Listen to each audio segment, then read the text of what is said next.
Prince Andrew is not the best-known military man to have visited St. Helena. The island's isolated position made it a perfect prison for the Emperor Napoleon after the defeat of Waterloo.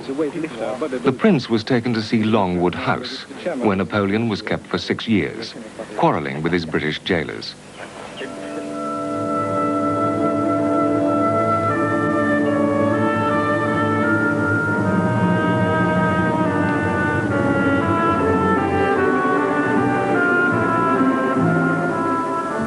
The emperor died in 1821, worn out by disease and boredom. Napoleon was buried in a simple grave on the island before being moved to Paris. His imprisonment on St. Helena was the island's only claim to historic fame.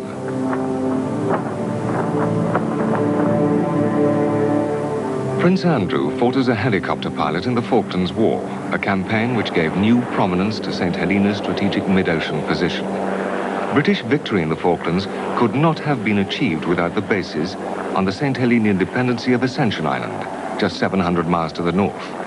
That campaign brought home the importance of mid-ocean possessions as intelligence listening posts as well as bases. St. Helena is perfectly placed between two increasingly unstable continents to fulfill this dual role. Just as Britain found Ascension Island very useful for her in the Atlantic, there are other people, other powers who could equally find St. Helena just as important to them as Britain has found Ascension to her. Now, I feel sure that Britain wouldn't want St. Helena to fall into the hands of another power, another foreign power.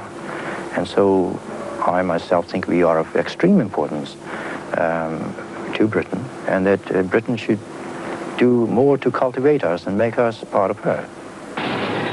The Falklands War also brought temporary prosperity to some 600 St. Helenian men employed in servicing the bases and building a £6 million RAF camp on Ascension. But most of that work has now come to an end, leaving the tantalizing memory of real jobs at £100 a week. It may be unthinkable that little St. Helena without an airfield could be used by a hostile power, that it might be attractive, for example, to the enlarged Russian Navy, now the largest navy in the world.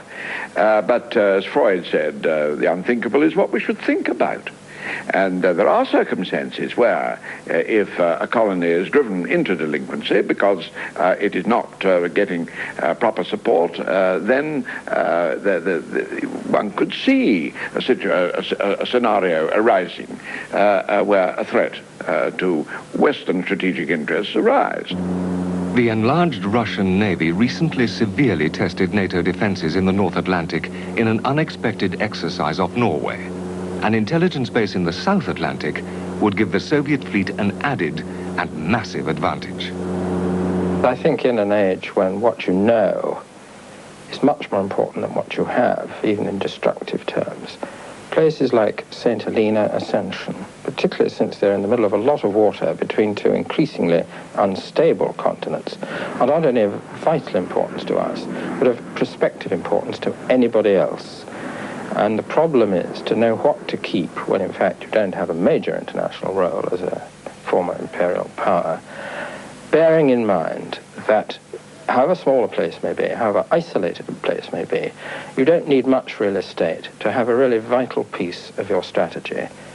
And we may give something up, somebody else will certainly want to snap it up. And I think that's the lesson. I don't think one should look at St. Helena in terms of military and strategic potential.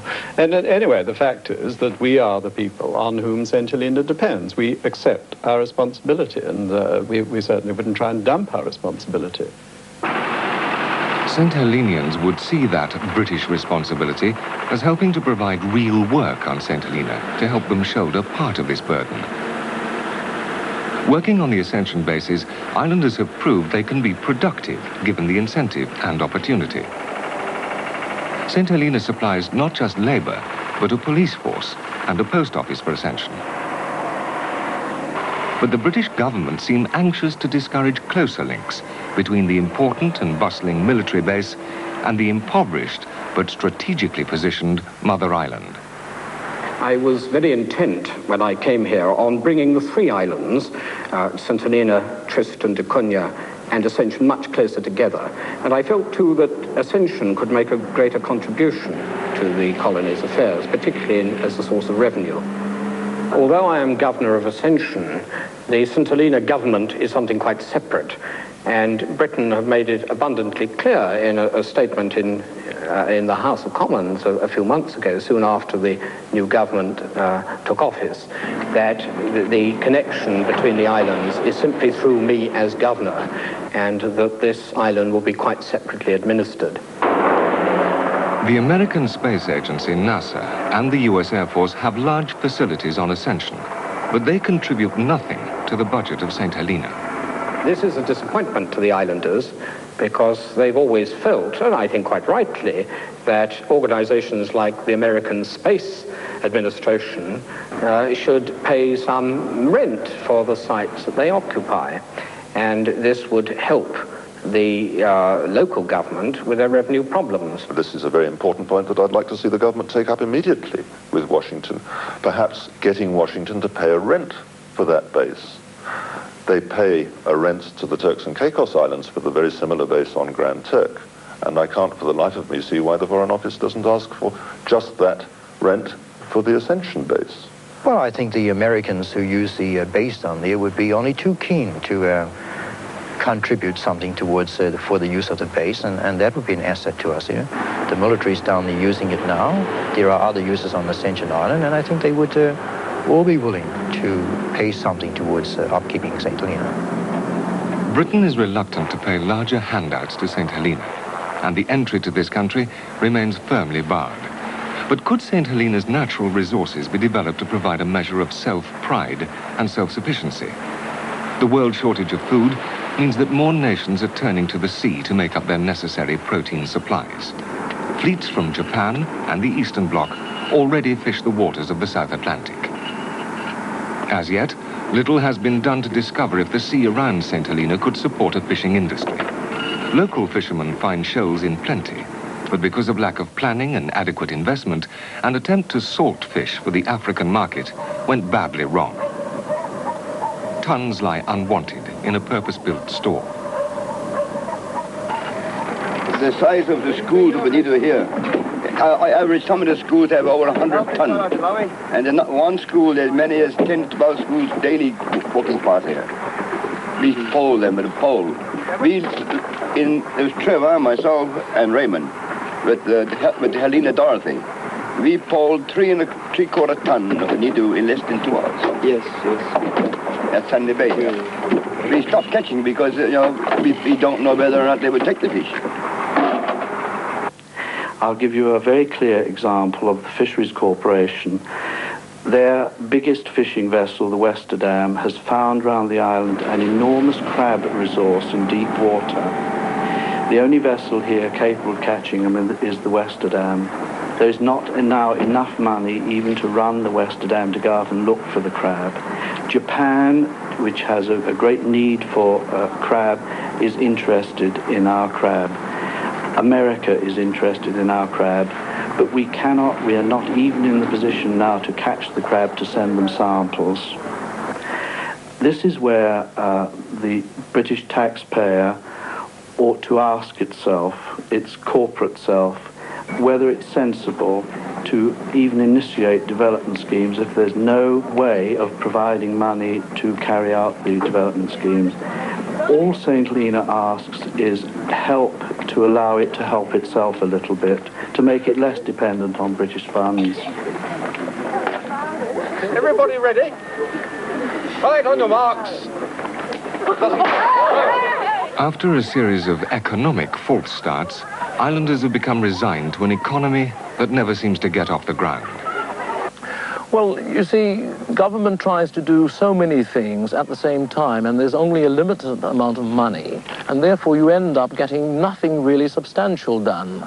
You know, what government needs to do is saying, right, we're going to concentrate on agriculture, put all the money into agriculture, get some irrigation and get agriculture on its feet, and then turn to something else, you see. Instead of trying to build a few houses and build a road and put a sewage tank somewhere, and all little bits, and you end up with nothing, no overall development. As a result of the recent visit of the Right Honourable Sir Neil Martin, his successor as Minister for Overseas Development has agreed in principle that we should have our secondary school, our new central school. This was a popular announcement, but it will bring no employment or development to an island where every essential of life is imported by sea at enormous expense. The annual shipping subsidy alone takes more than £2 million of British aid, but imaginative projects could earn money to help cut this dependency on Britain. The flax, which is still on the island, New Zealand flax that used to support the economy, could be, by a new process, turned into high-quality paper for banknotes. Then there's furniture using the great variety of timber now available on the island, processed in the sawmill. And there are other germs of industrial progress buried in the island. At the Great Exhibition of 1889, coffee from St. Helena won a gold medal. None is grown on the island now, but the skill needed to tend the crop is still there. Because of the island's extreme isolation, seed companies have shown interest in developing new strains of plants there, far from contamination and disease.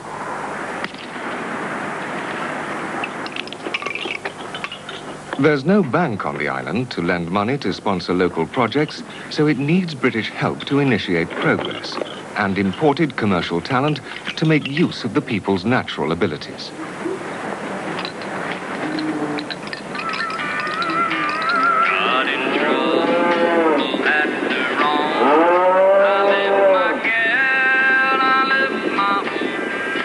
St. Helena's extreme isolation has made it difficult in the past to present her case to the world. And that same isolation has produced political apathy in the islanders themselves. This is London.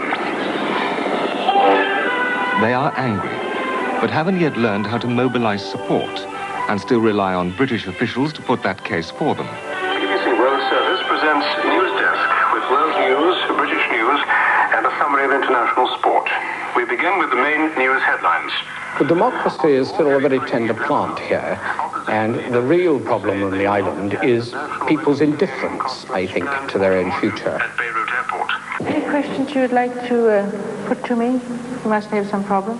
I've spent a good deal of effort here trying to explain that unless they stand up for themselves, there's no reason why visiting officials, such as myself, should fight their battles without their support. I will now hand you over to His Excellency the Governor, who will present the prizes.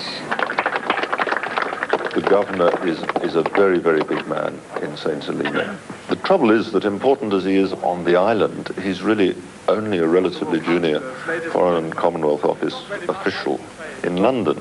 St. Helena is quiet. It doesn't, after all, cost us that much money as British taxpayers. It doesn't give much trouble, and it's hard for journalists to get there. So its difficulties are rarely ventilated at ministerial level. And so naturally enough, the Foreign Office doesn't deploy on the St. Helena desk, on the Ascension desk, people of sufficient seniority to solve the long-standing difficulties of St. Helena's economic development. It's those officials in the Foreign Office who are St. Helena's mouthpiece to the rest of the world. And as in the Falklands, it's only when disaster strikes that Whitehall will wake up to just how big this issue. And it's not because anybody's incompetent or stupid. That's the way it's got to be. And that's a very, very serious problem for an island that has no other political representation. We have one good... Among islanders themselves, moves to organize constructive interest in improving conditions are slow to take root. St. Helena does have an elected council, a potentially powerful body. But islanders feel British electoral rules have ensured the council's impotence. But this will be the second consultancy we've had in 2 years on the same subject. We have an elected council, the Legislative Council. There are 12 members representing the 12 districts, but every one of the present council is there unopposed. Now, the reason for this is because government employees are not allowed to stand as councillors, and 90% of the islanders are employed by government. So who do you choose?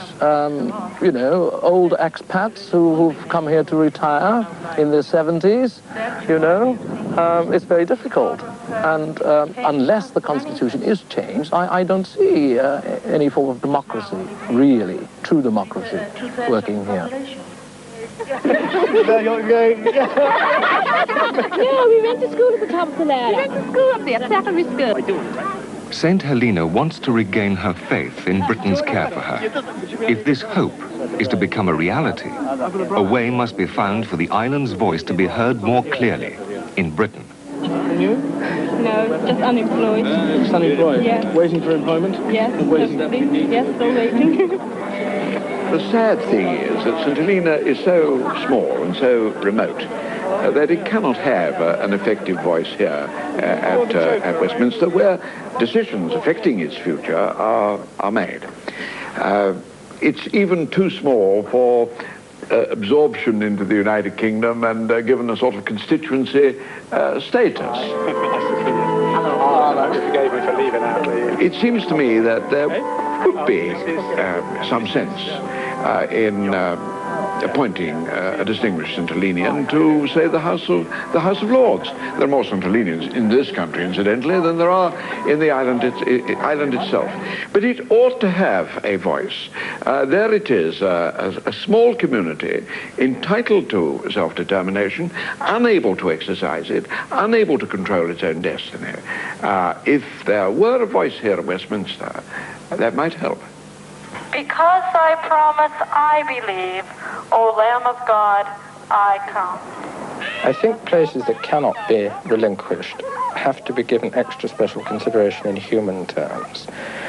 The St. Helenans and the few people living on Ascension need to feel they belong not only to their own communities, but to an international security process of which they're an important part. And I think they need not simply that degree of understanding, but material help, which has certainly been lacking in the past.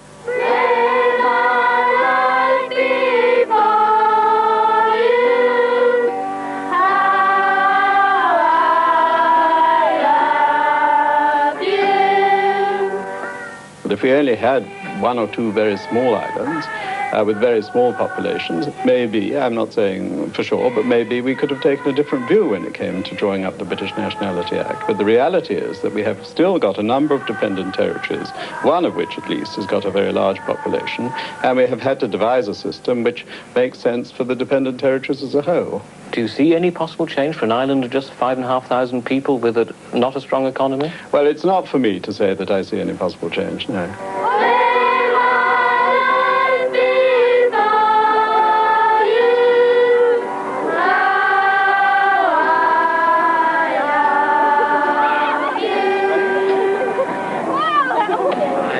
I'd like a job that kept me near home. I'm just a bit tired of racketing about the world. And, it was fun when one was younger, but I would like to see my children and my in-laws and do fine.